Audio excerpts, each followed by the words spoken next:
ప్రభు అయిన యేసుక్రీస్తు వారి అమూల్యమైన నామాన మీ అందరికీ ప్రేమతో వందనాలు తెలియజేసుకుంటూ ఉన్నాను.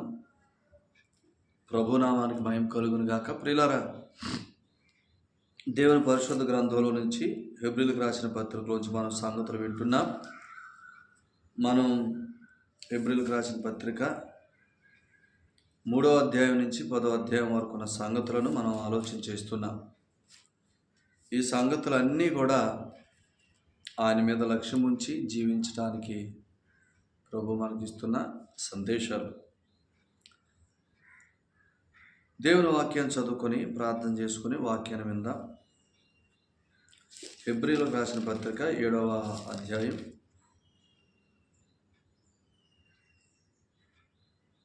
15వ వచనం నుంచి మనం చదువుతాం. చూడండి.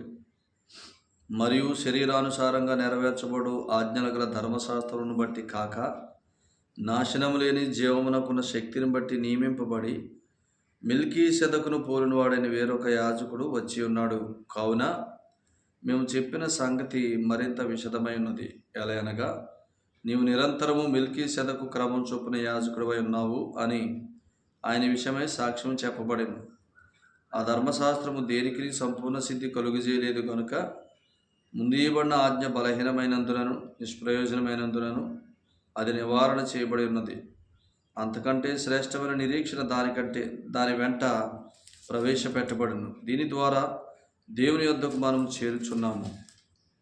మరియు ప్రమాణము లేకుండా యేసు యాజకుడు కాలేదు గనుక ఆయన మరి శ్రేష్టమైన నిబంధనకు పొటకాపాయను. వారైతే ప్రమాణము లేకుండా యాజకులు కుదురు గాని ఈయన నీవు నిరంతరము యాజకుడివై ఉన్నావని ప్రభువు ప్రమాణం చేసెను. ఆయన పశ్చాత్తాపపడడు అని ఈయనతో చెప్పిన వాని వలన ప్రమాణపూర్వకంగా యాజకుడు ఆయన. మరియు ఆ యాజకులు మరణం పొందుట చేత ఎల్లప్పుడూ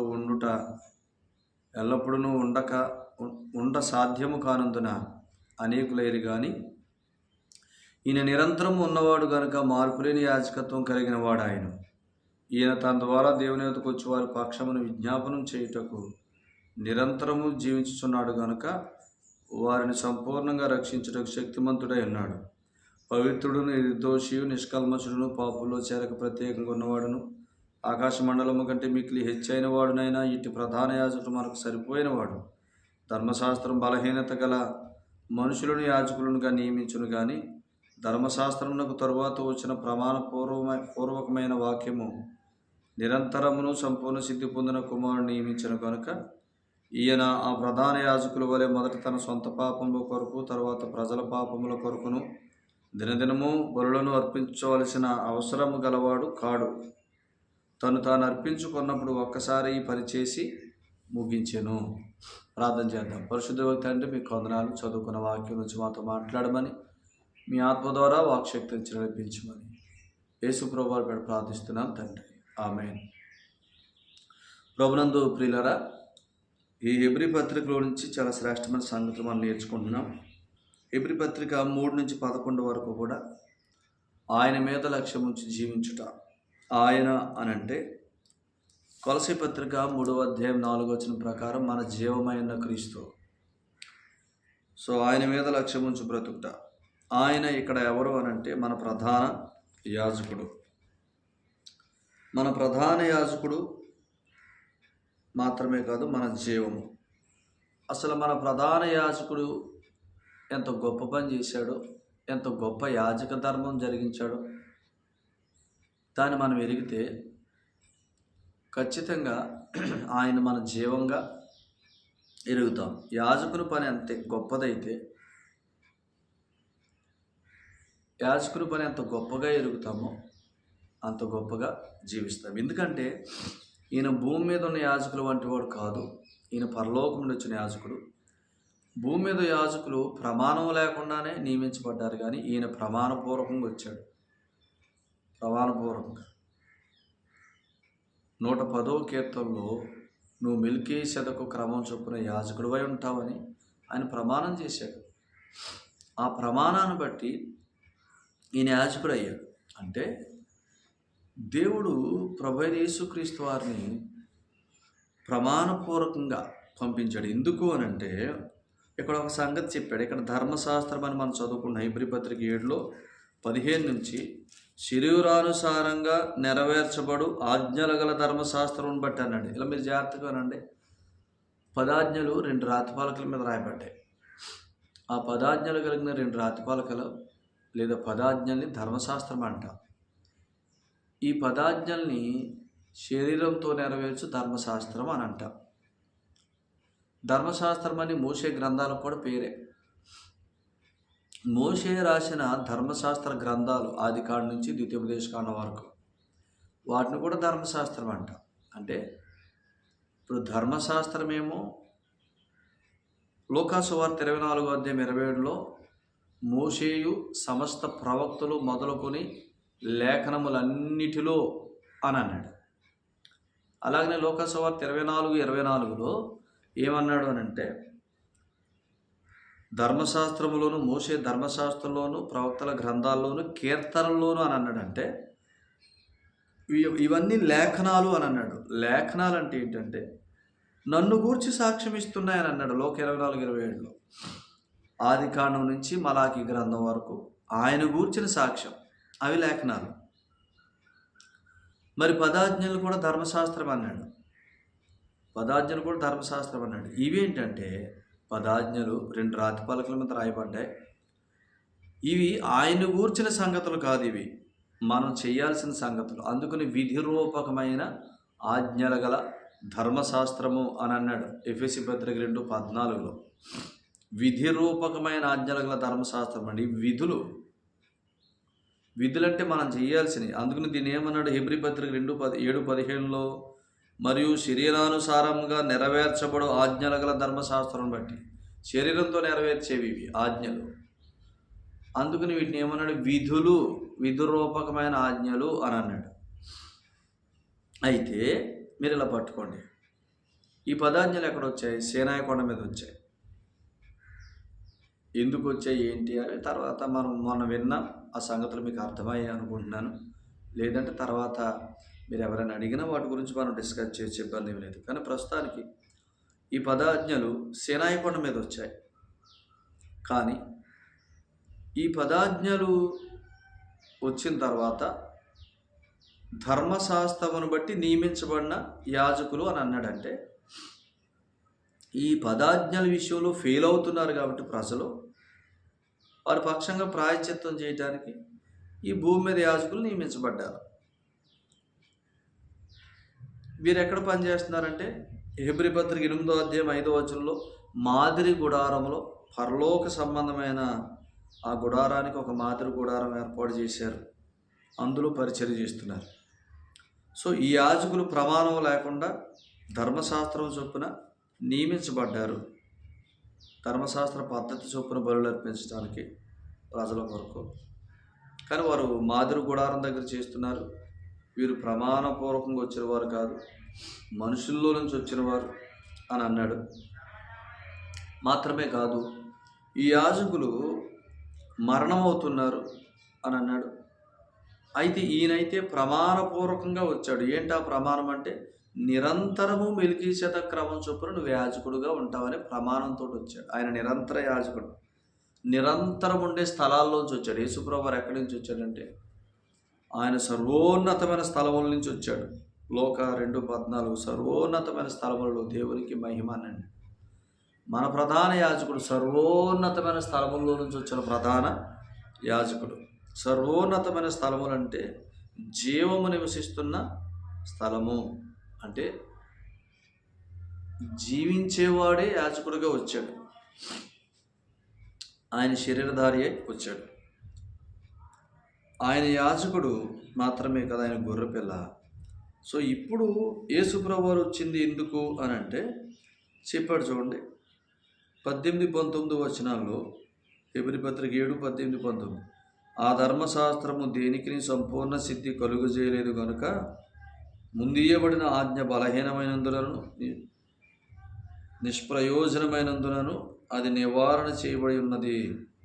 అంతకంటే శ్రేష్టమైన నిరీక్షణ దాని వెంట ప్రవేశపెట్టబడిను. దీని ద్వారా దేవుని వద్దకు మనము చేరుచున్నామని అన్నాడు.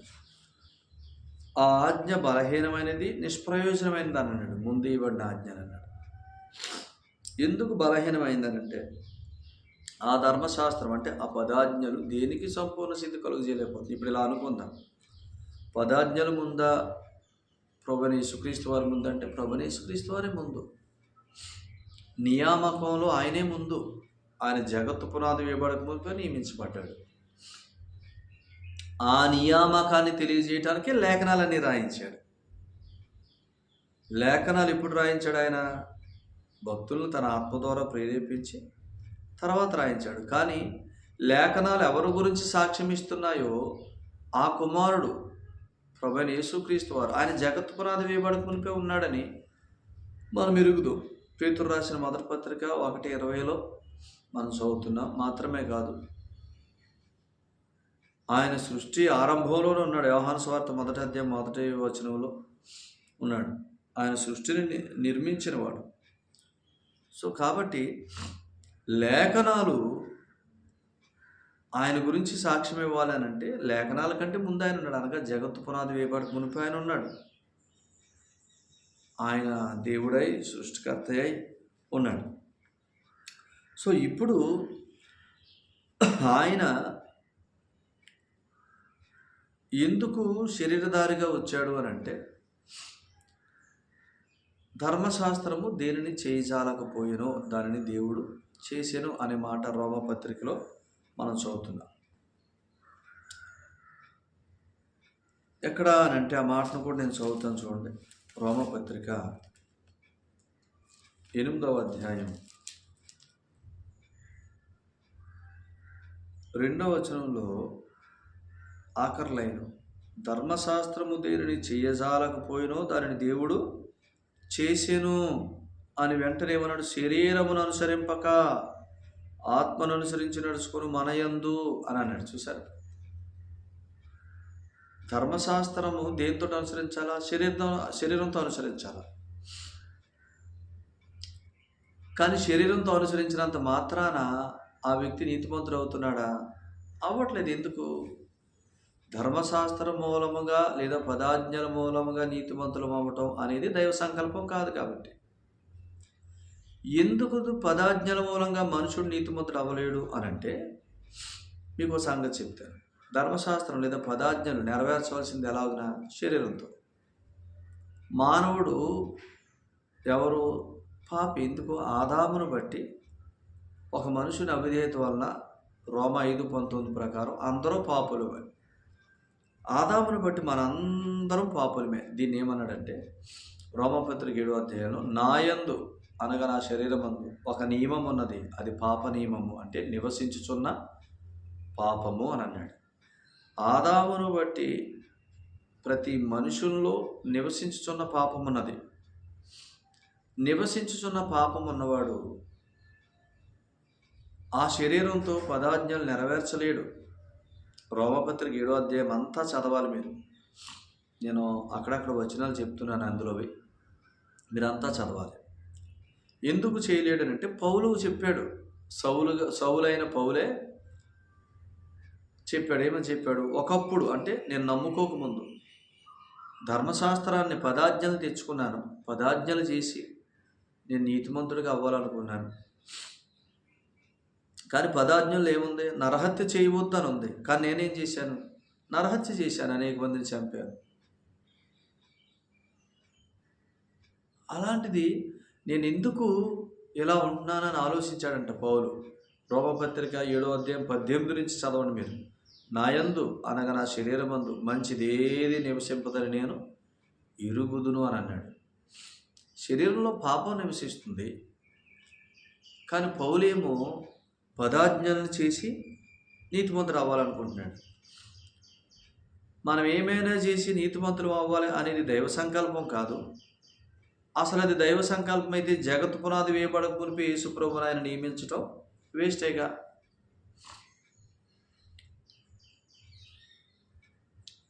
జాగ్రత్తగా వినండి. సో ఎందుకు పదాజ్ఞలు వచ్చాయంటే వారు సీనాయి కొండ దగ్గర నిబంధనను మార్చుకున్నారు. మీరు నా మాట శ్రద్ధగా విని, నిర్గమాకాండం 19వ అధ్యాయం 4, 5, 6 వచనాలు, మీరు నా మాట శ్రద్ధగా విని నా నిబంధన అనుసరించి జీవించిన ఎడల లేదా నడిచిన ఎడల అని అన్నాడు. ఆయన నిబంధన అంటే, ఆయన నిబంధన అనుసరించడం అంటే ఏంటి? ఆయన మాట శ్రద్ధగా విని సాగిపోవటం. అంటే ఆయన నోటి మాటను బట్టి జీవించుట, విశ్వాస మూలముగా జీవించుట అనేది ఆయన నిబంధన. ఐగుప్తులోంచి ఎలా వచ్చారు? విశ్వాసమును బట్టి వచ్చారు. గొర్రెపిల్ల రక్తమునందు విశ్వాసం ద్వారా మరణం నుంచి తప్పించబడ్డారు, వారు విడిపించబడ్డారు.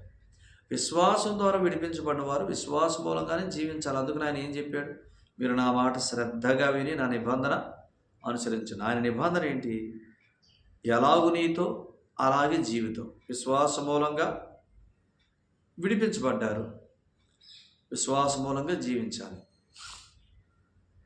ఇదనమాట.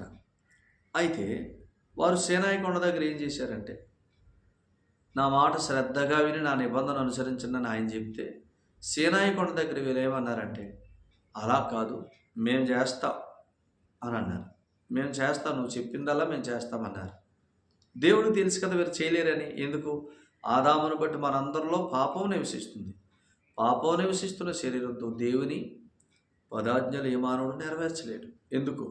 అక్కడే రాశాడు, రోమపత్రిక 7వ అధ్యాయం మీరు చదవండి. నా శరీరమందు పాపనియమం ఉన్నది, నివసించుచున్న పాపం ఉన్నది, అదే పాపనియమం. అది నా మనసునందున్న ధర్మశాస్త్రం అంటే పదాజ్ఞలు మనసులో ఉన్నాయి. ఇది చెయ్యాలి, ఇది చేయకూడదు, ఇది చెయ్యాలి, ఇది చేయకూడదు అనేవన్నీ అక్కడ ఉన్నాయి, ఇక్కడ ఉన్నాయి, మనసులో ఉన్నాయి. కానీ శరీరంలో ఏముంది? పాపనియమం ఉంది. సో ఇప్పుడు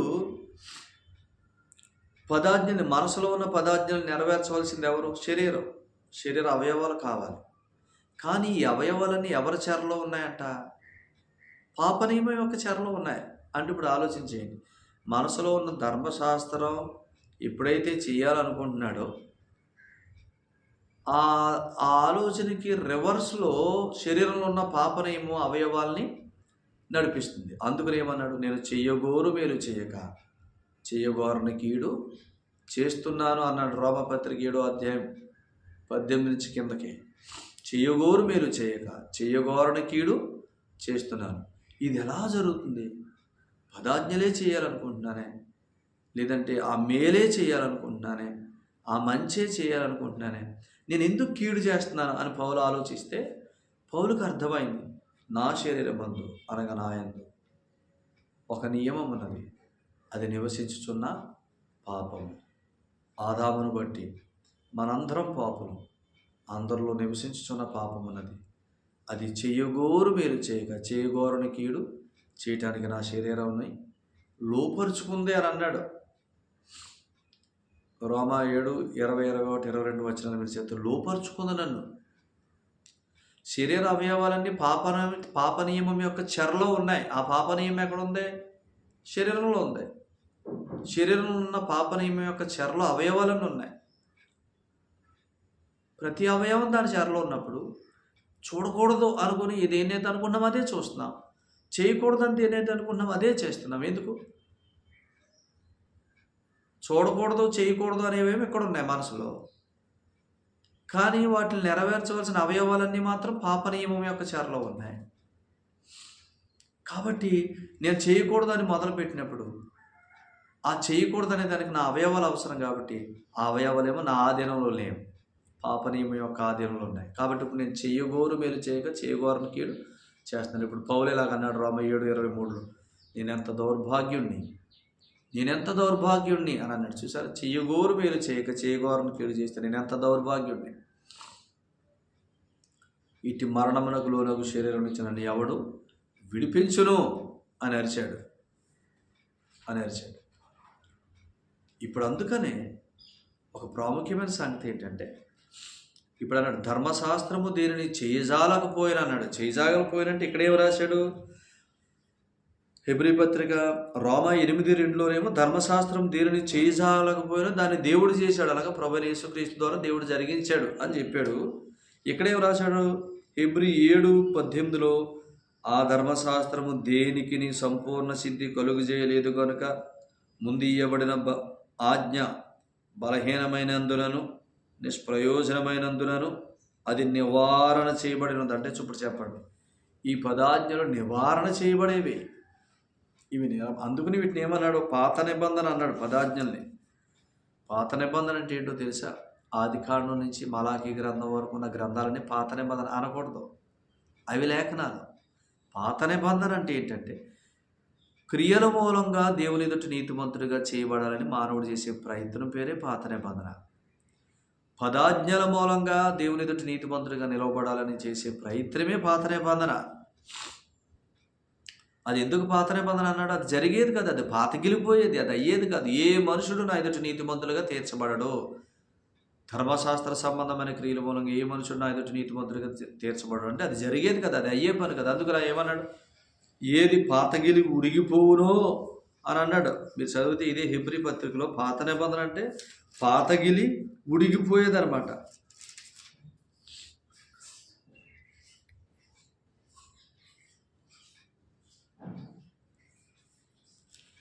చూడండి ఒక మాట, హెబ్రీ పత్రిక 8వ అధ్యాయం, క్షమించండి 8వ అధ్యాయం 13వ వచనం. ఆయన క్రొత్త నిబంధనని చెప్పుడు చేత మొదటిది పాతదిగా చేస్తున్నాడు. పాత నిబంధన అంటే ఏంటంటే ఏది పాతగిలి ఉడిగిపోనో అది అదృశ్యమగుటకు సిద్ధంగా ఉన్నది. అంటే పాత నిబంధన అంటే ఏంటి? అదృశ్యమగుటకు సిద్ధంగా ఉన్నది అంటే నివర్తన మగుటకు సిద్ధంగా ఉన్నదని. పాత నిబంధన అంటే అది అదృశ్యమైపోయేది, అది జరగింది, అది ఉండేది కాదు అది. సో అది మీరు కల్పించుకున్నది, అది ఉండేది కాదు. ఏదన్నా చేసి దేవుని ఎదుట నీతిమంతుడు అవుతా. లోకాసు వార్త 18వ అధ్యాయం 18వ వచనంలో ఒక అధికారి వచ్చి, సద్బోధకుడా నేనేం చెయ్యాలి నీ ఎదుట నిలబడాలంటే నీతిమంతుడిగానే అడిగాడు. ప్రభువు అన్నాడు, నేనేం చేయాలి అన్న వారందరితో ఒకటే కొదువ, నన్ను వెంబడించు, నన్ను విశ్వసించు అన్నాడు. అసలు మీరు ఏం చేసినా నా ఎదుట నిలబడలేరు, మీ నీతి క్రియలని నా ఎదుట మురికి గుడ్డ అన్నాడు. యెషయా గ్రంథంలో 44వ అధ్యాయం అనుకుంటా. సో కాబట్టి మీరు ఏం చేసినా నా ఎదుట నిలవబడలేరు. ఏం చేయాలని వచ్చిన ప్రతి వాడికి నేను ఒకటే చెప్తాను, ఏంటి? ఒకటే కొదవ, నన్ను వెంబడించు, నా యందు విశ్వాసం ఉంచు. అదే లోకాసు వార్త 19వ అధ్యాయంలో జక్కయ్య అని ఒక పొట్టివాడు, ఆయన ఎవరో చూడాలనుకున్నాడు. ఇతడు ధనవంతుడే, ఆయన ఎవరో చూడాలనుకున్నాడు. ఆయన ఎవరో? నన్ను ప్రేమించి నా కొరకు ప్రారంభించినవాడు, నన్ను ప్రేమించి నా కొరకు ప్రారంభించినవాడు, నన్ను దేవుని ఎదుట యేసు ప్రభు నన్ను ప్రేమించి నా కొరకు ప్రారంభించి ఆయన విశ్వాసం మూలంగా పాపక్షమాపణిచ్చి నీతిమంతుడిగా తీర్చి, ఆయన ఎలాగూ దేవునికి కుమారుడు, ఆయన ఎలాగూ దేవుని ఎదుట సరిపోయినవాడు, ఆయన ఎలాగూ నీతిమంతుడు, ఆయన ఎలాగూ పవిత్రుడు, ఆయన పవిత్రతతో పాటు సమానంగా, ఆయన నీతితో పాటు సమానంగా, ఆయన ఎలా కుమారుడు అలా కుమారుడుగా నన్ను దేవుని ఎదుట నిలవబెట్టినవాడు. ఏమి లేకుండా, క్రియలు లేకుండా. అందుకనే రోమపత్రిక 4వ అధ్యాయంలో క్రియలు లేకుండా దేవుడు ఏ మనుషుడు నీతిమంతుడిగా తీర్చునో ఆ మనుషుడు ధన్యుడని దావీదు చెప్తున్నాడు అని అన్నాడు. ఎవరి గురించి చెప్పి? అబ్రహాం గురించి చెప్పి. రోమపత్రిక 4వ అధ్యాయంలో 3వ వచనం నుంచి అబ్రహాం గురించి చెప్పాడు. అబ్రహాం క్రియలు లేకుండా నీతిమంతుడు కాబట్టి అబ్రహాములాగున క్రియలు లేకుండా విశ్వాస మూలంగా నీతిమంతులుగా తీర్చబడు వారందరూ ధన్యులు అని దావీదు చెప్తున్నాడు. ఎందుకు? దావీదు క్రియలున్న దినాల్లో ఉన్నాడు. అంటే ధర్మశాస్త్ర సంబంధమైన బలులు, ఆచారాలు, విధులు, విధానాలు ఉన్న దినాలలో ఉన్నాడు. కానీ వాటిని బట్టి జీవించలేదు. కానీ ధర్మశాస్త్రము లేదా లేఖనములు ఎవరి గురించి సాక్ష్యం ఇస్తున్నాయో ఆ లేఖనాల్లో ఉన్న యేసు ప్రభుని ఎరిగి జీవించాడు. కారణం ఏంటో తెలుసా? దావీదు అన్నాడు, నీవు నీ పరిశుద్ధుని కుళ్ళు పట్ట నీయవు, ఆయన నా పక్షపు ఉత్తరవాదిగా నా నీతి కొరకు సాక్షిగా నీ దగ్గర ఎల్లప్పుడూ ఉంటాడని దావీదు ఏనాడు చూశాడు. కాబట్టి ప్రియులారా, ఈ యాజకుడు, మన ప్రధాన యాజకుడు, మన ప్రభువైన యేసుక్రీస్తు వారు, ఈయన ధర్మశాస్త్ర పద్ధతి చొప్పున కాదు. ఈయన నిరంతర యాజకుడిని, దేవుని చేతే ప్రమాణం చేయబడి పంపబడినవాడు. భూమి మీద ఉన్నవారు ప్రమాణం లేకుండా వచ్చినవారు. అందుకనే వారి ద్వారా ఆజ్ఞల ద్వారా జరుగుతున్న బలులు సంపూర్ణ సిద్ధి కలుగు చేయలేవు. ఆ ధర్మశాస్త్ర సంబంధమైన క్రియల మూలంగా ఏ వ్యక్తి దేవుని ఎదుట నీతిమంతుడిగా తీర్చబడ్డాడు. ఎందుకు? ధర్మశాస్త్రాన్ని శరీరంతో నెరవేర్చాల, శరీర అవయవాలు కావాలి. కానీ అవయవాలన్నీ పాప నియమం యొక్క చెరలో ఉన్నాయి. మనసులో ధర్మశాస్త్రం ఉంది. ఎప్పుడైతే దాన్ని చేద్దామని అనుకుంటున్నామో శరీరం ఏమవుతుంది? చెయ్యగోరు మేలు కాక చేయగోరని కీడు. అయితే ఇప్పుడు దేవునికి స్తోత్రం, అసలు 10 ఆజ్ఞలు చేసి నీతిమంతుడు అవ్వాలి అనే ప్రయత్నం నుంచి మనం బయటికి తీసుకొచ్చేసాడు. యేసుక్రీస్తు ప్రభువుని ఆయన శిలువలో అప్పగించాడు. మనందరి పాపములకు ప్రాయశ్చిత్తం ఆయన శరీరం మీద శిలువలో చేశాడు. యేసు ప్రభునందు విశ్వాసం మూలంగా మనల్ని నీతిమంతులుగా దేవుని కుమారులుగా ఆయన తీరుస్తున్నాడు. ఎందుకు? ఒక మాట మీకు చెప్తా. మన పాపములకు, మన యావజ్జీవిత పాపములకు దేవుడు తన భవిష్యత్ జ్ఞానమును బట్టి, పేతురు రాసిన అపోస్తుల కార్యాల గ్రంథం 2వ అధ్యాయం 23, ఆయన భవిష్యత్ జ్ఞానం గలవాడు. ప్రార్థన గ్రంథం 1వ అధ్యాయం 4-5 వచనాల్లో వర్తమాన భూత భవిష్యత్ కాలంలో ఉండే దేవుడు. పేతురు రాసిన మొదటి పత్రిక 1వ అధ్యాయం భవిష్యత్ జ్ఞానమును బట్టి ఆత్మ వలన మనల్ని పరిశుద్ధపరిచాడు. అంటే దేవుడు తన భవిష్యత్ జ్ఞానంలో మనందరి యావజ్జీవిత పాపములన్నిటినీ యేసు ప్రభు వారి మీద మోపి ఆయన శరీరమందు పాపమునకు శిక్ష విధించాడు. రోమపత్రిక 8:4 ఆయన శరీరమందు పాపానికి శిక్ష విధించాడు. ఇది ఆయన మనకు చేసిన న్యాయం. యేసు ప్రభు వారు మన పాపాలన్నిటికీ అప్పగించుకొని తన రక్తాన్ని చిందించి, యేసుక్రీస్తు రక్తం అనే క్రొత్త నిబంధన రక్తం. యేసు ప్రభు వారు ఎవరు? ప్రధాన యాజకుడు. యేసు ప్రభు వారు ఎవరు? ఆయనే గొర్రెపిల్ల. ఆ గొర్రెపిల్ల మన విమోచన కొరకు అప్పగించుకున్నాడు. తన రక్తమంతా కార్చాడు. సమాధి గెలిచి తిరిగి లేచి ప్రధాన యాజకుడు చేయాల్సిన పని, తన సొంత రక్తాన్ని తీసుకొని పరలోకంలో ప్రవేశించాడు. తను తానే అప్పగించుకున్నాడు. ఆ ప్రధాన యాజకుడు నిరంతరం ఉండే స్థలాల్లోకి వెళ్ళాడు. ఇప్పుడు యేసుక్రీస్తు ప్రభునందు విశ్వాసం మూలంగా ఇప్పుడు ఏమైంది చెప్పండి?